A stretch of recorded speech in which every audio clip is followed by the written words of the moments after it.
డబ్బు లేనివాడి విలువ డబ్బు వచ్చిన తర్వాత ఎలా మారిపోయింది? నేటి సమాజంలో చాలా సందర్భాల్లో డబ్బు ప్రభావం ఉన్నదనేది నిజమే.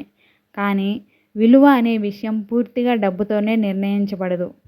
డబ్బు లేని వారిని చాలామంది పట్టించుకోరు. వారి మాటలకు తక్కువ ప్రాధాన్యం ఇస్తారు. సహాయం చేయడానికి వెనుకాడుతారు. డబ్బు ఉన్నవారిని గౌరవంగా పలకరిస్తారు. వారి అభిప్రాయానికి ఎక్కువ విలువ ఇస్తారు. వారి చుట్టూ ఉండాలని చాలామంది ప్రయత్నిస్తారు. అయితే ఇది ఎప్పుడూ నిజమైన గౌరవం కాదు. డబ్బు వల్ల వచ్చే విలువ పరిస్థితులు మారితే తగ్గిపోవచ్చు. కానీ మంచి వ్యక్తిత్వం, నిజాయితీ, సహాయం చేసే మనసు వల్ల వచ్చే విలువ మాత్రం చాలా కాలం నిలుస్తుంది. ఈ రోజుల్లో చాలామంది మనిషి విలువను అతని మనసుతో కాదు, అతని బ్యాంక్ బ్యాలెన్స్తో కొలుస్తున్నారు. కానీ డబ్బు గౌరవాన్ని కొనగలదు, నిజమైన అభిమానాన్ని మాత్రం కొనలేదు. కష్టాల్లో నీతో నిలిచేవారే నీ నిజమైన విలువను గుర్తించినవాడు. డబ్బు లేనప్పుడు నీ ఫోన్కి కూడా రిప్లై ఇవ్వని వాళ్ళు ఒకరోజు నువ్వు డబ్బు సంపాదించిన తర్వాత ఎలా ఉన్నావు అని అడగడం మొదలు పెడితే అది నీ విజయం కాదు, సమాజం అసలు ముఖం. ఈ కథ ప్రతి ఒక్కరి జీవితంలో ఎప్పుడో ఒకసారి జరుగుతుంది. హాయ్ అండి, welcome to Rangoli by CSHR channel.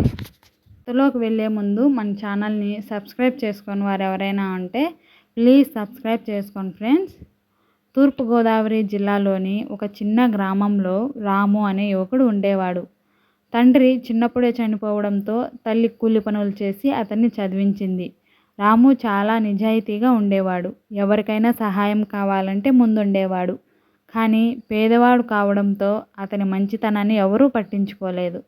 గ్రామంలో ఏ శుభకార్యం జరిగినా రామును చివర్లోనే పిలిచేవారు. కొందరైతే అసలు పిలిచేవారే కాదు కూడా. ఒకసారి రాము ఉద్యోగం కోసం చాలా చోట్ల తిరిగాడు. బంధువుల దగ్గరకు వెళ్ళి కొంచెం సహాయం చేయండి అని అడిగాడు. ఒక మామయ్య నవ్వుతూ అన్నాడు, ముందు నువ్వు ఏదైనా సాధించు, తర్వాత మా ఇంటికి రా అని. బంధువు, మా దగ్గర కూడా కష్టాలే ఉన్నాయి అని చెప్పి కొత్త కారు కొని తిరిగాడు. ఆ మాటలు రాముకు గుండెల్లో గుచ్చుకున్నాయి. ఆ రోజు అతను ఒక నిర్ణయం తీసుకున్నాడు. నన్ను తక్కువ చేసిన వాళ్లతో వాదించను, నా జీవితంతోనే సమాధానం చెబుతాను అని. రాము రాత్రింబవళ్ళు కష్టపడ్డాడు. చిన్న వ్యాపారం ప్రారంభించాడు. మొదట నష్టాలు వచ్చాయి. చాలామంది ఎగతాళి చేశారు. ఇతని వల్ల ఏమవుతుంది అన్నారు. కానీ రాము ఆగలేదు. 5 ఏళ్ల తర్వాత రాము పెద్ద వ్యాపారవేత్త అయ్యాడు.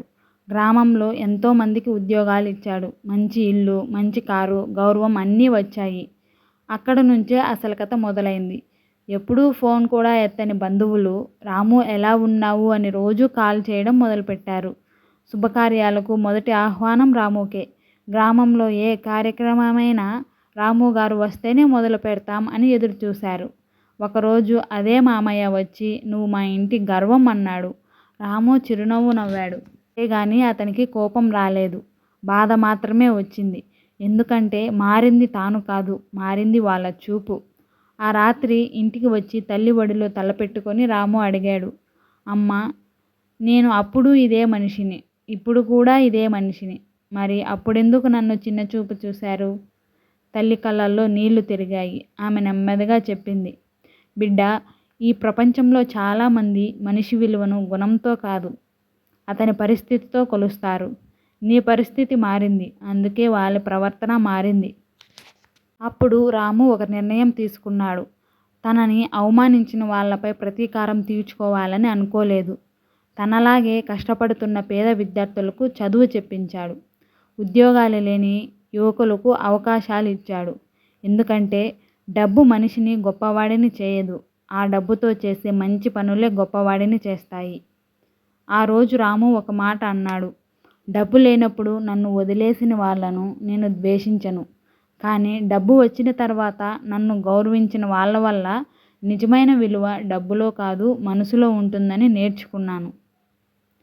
సమాజం నీ పరిస్థితిని బట్టి విలువ ఇవ్వచ్చు, కానీ నీ అసలు విలువను నిర్ణయించేది నీ వ్యక్తిత్వం.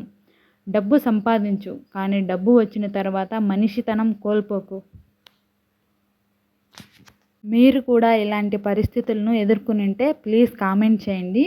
ఈ వీడియో, ఈ కథ మీకు నచ్చితే సబ్స్క్రైబ్ చేసుకొని లైక్ చేయండి ఫ్రెండ్స్. వీడియో లాస్ట్ వరకు చూసిన ప్రతి ఒక్కరికి థ్యాంక్ యూ.